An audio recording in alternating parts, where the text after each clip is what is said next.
தகவல் சொல்வது திருமதி எம் கலா சரஸ்வதி. தலைப்பு பங்குனி உத்திரம். இந்த மாதம் பங்குனி உத்திரமானது 1/4/2026 புதன்கிழமை, அதாவது பங்குனி மாதம் 18ஆம் தேதி பங்குனி உத்திர நன்னாள் கொண்டாடப்படுகிறது.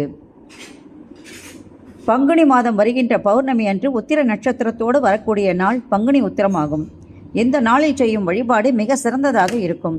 இந்த நாளை கல்யாண விரத நாள் என்றும் கூறலாம்.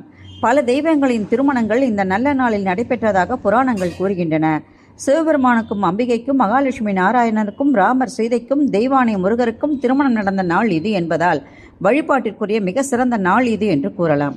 அதிலும் முருகனுக்குரிய நாள் இது.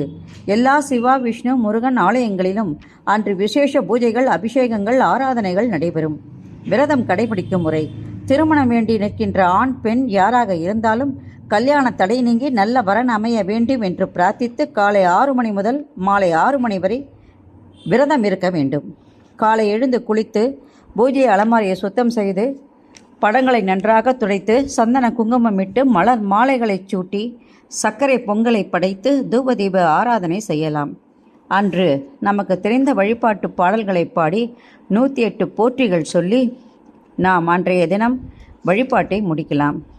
திருமணம் வேண்டி நிற்கின்ற ஆண் பெண் இருவருமே வேலைக்கு செல்வதால் அன்றைய தினம் அவர்களுடைய பெற்றோர்கள் அவர்களுக்கு பதிலாக கோயில்களுக்கு சென்று பூ, பழம், வெத்தலைப்பாக்கு, ஒரு ப்ளவுஸ் பீஸ் வச்சு வருகின்ற சுமங்கலி பெண்கள் 9 பேருக்கு தருவது மிகவும் நல்லது.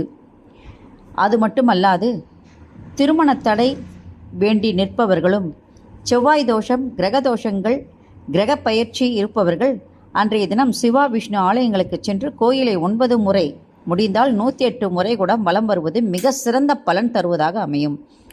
தொழில் வியாபாரம் பெருக நினைப்பவர்களும், நல்ல வேலை வேண்டி எதிர்பார்ப்பவர்களும், வெளிநாடு சென்று வேலை செய்ய நினைப்பவர்களும் அன்றைய தினம் கோயிலுக்கு சென்று வழிபாடு செய்வது மிகவும் நல்லதாகும். அன்றைய தினம் கோயிலில் நெய்தீபம் ஏற்றி கோயிலை வலம் வருவது கைமேல் பலன் தரக்கூடியதாக இருக்கும். அன்றைய தினம் இறை சிந்தனையோடு இறைவனை வழிபட வேண்டும். எல்லா முருகர் கோயில்களிலும் அன்றைய தினம் வழிபாடுகள் மிக சிறப்பாக இருக்கும். பழனி முருகன் கோயிலில் விசேஷ பூஜைகள், அபிஷேகங்கள், ஆராதனைகள் பார்க்க கண்கோடி வேண்டும் என்றபடி மிக தெளிவாகவும் அழகாகவும் பக்தி பரவசத்தோடும் காணப்படும். அன்றைய தினம் அனைவருமே முடிந்தால் முருகருக்கு ஒரு வஸ்திரம் சாற்றி வழிபாடு செய்வது மிகவும் நல்லதாகும்.